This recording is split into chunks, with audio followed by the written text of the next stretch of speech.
I'm here with Sam Cole, an up-and-coming British artist and actor. We are here at the Berlinale. You reached out to me, and I love that.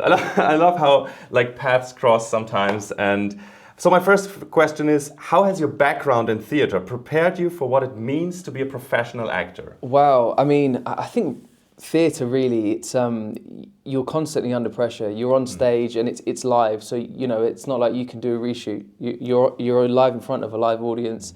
And I think nothing prepares you more for being in an environment where you don't always know what to expect, and things can go wrong, which happens a lot in theatre sometimes, and you just got to carry on. So I think that element really is probably the one thing that stands out. It's all about adapting and keeping going, even when things aren't necessarily working out. So. But would you say it is easier to do a TV show or a movie instead of theatre because of that? I think for me personally, no. I do find sometimes, depending on what I'm making, movies can be harder, depending on the role and what I'm doing. Especially when you're going back to back and it's long days, and it can be grueling sometimes in that regard. But I think, listen, if you love what you do, it's just part of the territory, and I love what I do. So. You're going to be the lead in a new horror movie, Let Me Out. What do you think the Berlinale, the Berlin Film Festival, could be a good stepping stone on your way to promoting your upcoming movie? Yeah, I think, look, Berlin is so prestigious. It's such a prestigious film festival for so many different reasons. I grew up watching people that were interviewed here, and I grew up watching this festival. So in terms of, showcasing yourself as an artist, an actor, or, if you've got a film, there's nothing better really, here in Europe, in one of the best festivals in my opinion. So it means an awful lot, it really does. We always hear the phrase up and coming actor, but rarely are people like you just getting started. What was your earliest memory of getting into acting, and what drew you to that art form? To tell you the truth, I was really, really bad at school. I literally left school with hardly any good qualifications. So it was there was two things. It was either I was going to go into combat sports or I was going to do acting, because those were the only two things I was good at. And you could do combat sports in some right. Sort of theater. So you can merge the two. So unfortunately, I got injured through my combat sports, and I think the only and obvious choice for me to pursue acting. And I was, even since I was a kid, I was running around pretending I was doing shows. So I think it was just inevitable that I was going to just dress up and make an idiot of myself for a living, really. Love that. For all the young people who don't know how to start getting into acting, but really wish they could, what is the biggest advice you can share from your own personal journey? I think really, if it's something that you want to do, just pursue it with all your heart. If you feel that this is something that you're passionate about and you see yourself doing, get started straight away. There's no time like now. Whether that's in amateur dramatics, theatre, or film school, or even if it's volunteer films for student films, anything like that you can just build and expand your experience is always so beneficial for your career.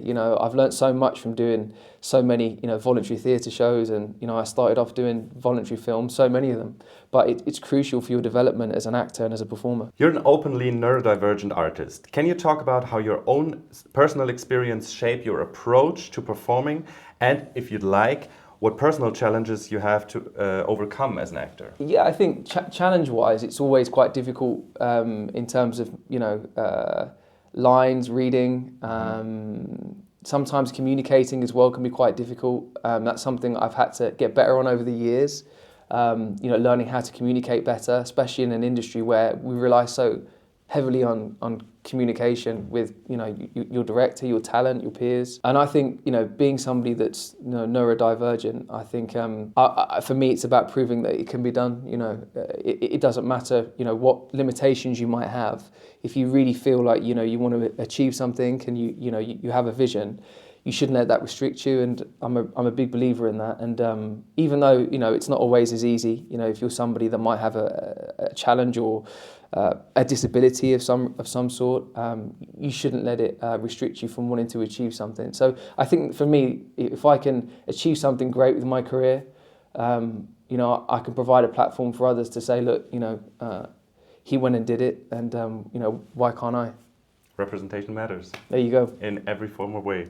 Love that. Is there a film or a TV show in recent memory that accurately portrays neurodiversity and where you felt seen by a performer or a character? Oh my goodness. That's a really good question. going back a little bit, My Left Foot with Daniel Day-Lewis was an incredible film. Obviously, you know, the protagonist in that was, you know, that really stood out to me. But also because of his portrayal was just mesmerising. We all know how great he is as a performer, so that's probably the one that stands out the most. Thinking about that movie, in your opinion, does it matter, or, well, not matter, but is it important that the person or the actor portraying like a character like this with maybe a disability should actually be someone who has that or their own personal experience? Or in terms of My Left Foot with Daniel Day-Lewis, I mean, he portrayed it incredibly well. Yeah, and he got an Oscar for it.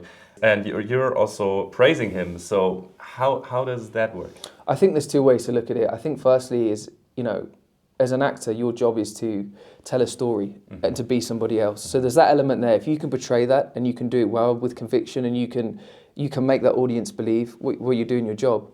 But also at the same time, the element of actually, you know, I say living a role or being somebody that's experienced it firsthand. No one knows better than you or that person, right? So I think there's two ways. I think if an actor can really portray something to an extent where it is believable and, you know, you're doing it justice, I don't see a problem with that, you know, because you're doing your job, essentially, you know, that's what a great actor does, you know, in my opinion.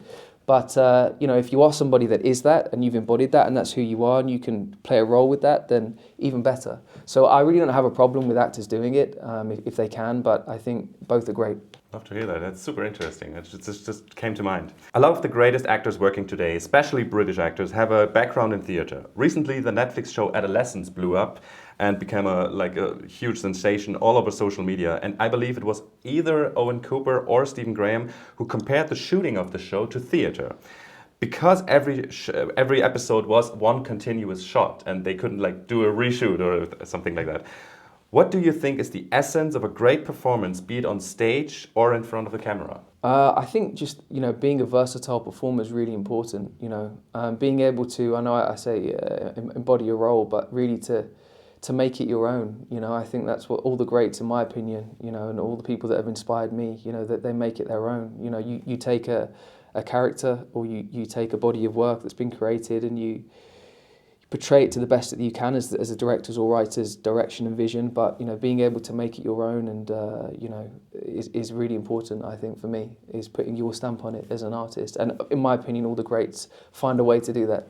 For something more light and easy, what are your 4 favorite comfort movies that you could easily watch over and over again? Oh, Felix. Okay, right, you put me on the spot now. Over again. Oh, this is so cheesy, but I love Dodgeball. Okay, the 2003 movie. It's just easy. You don't have to think. You put it on and you just press play and you just whatever. It's so dumb and it's perfect. Exactly.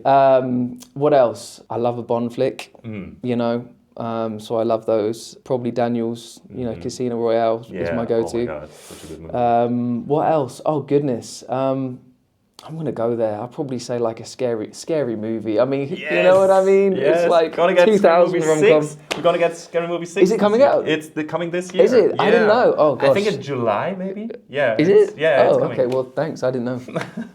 I can't think of any others, Felix. All right. It's -10 here in Berlin. We got 3. Perfect. We are here at the celebration of film, and the Oscars are right around the corner. Right. What was the best movie you saw in 2025? No, there's some really good contenders up this year. I think for me, One Battle After Another was my favourite last year. I went into that movie knowing nothing about it, by the way. And, you know, I on a whim, I went to see that movie. And I was really blown away by everybody's performances and just the narrative and the story. So I really enjoyed that. That's probably my highlight last year. That's the best way to see a movie. Like just go in blind and do whatever. That's what I'm doing here at the Berlinale Festival. Yep. I'm not even reading what the movie's about. I'm just gonna go there and let me surprise myself. What is a current TV show that you are a big fan of? Man, you know what? I was a huge Narcos guy when that came out. Yeah, and I was gripped to that. Love because the intro. The blend of history to it as well and kind of relatability to what was going on in Medellin at that time as well was so interesting to me because I've always been fascinated with that part of the world and that kind of Narcos and 80s era. So for me, that's probably my go-to. In fact, I watched it on repeat a number of times. I just love that series. So I've stopped. I think after they caught Pablo Escobar. Yeah. And actually, Wagner Moura is the first Brazilian actor to be nominated for Best Actor this year for his performance in The Secret Agent. I didn't know that. Yeah, he is. You're here at the Berlinale. What movies are you trying to get to see at the festival? Rose, hopefully tomorrow. I'm dying to see that. Oh, I'm gonna be at the carpet. Are We you? can talk there, yeah. Yeah, I'm dying to see that movie. At the moment, that's the only one that I'm just like, I need to see. Awesome. But there's so many others. I need to look at all the set lists, and I think Yeah. I've missed tickets for some of them, but we'll see. Hopefully I'll get to see it a lot more. So Thank you so much. Felix, That's thank it. you. Appreciate Thank it. you.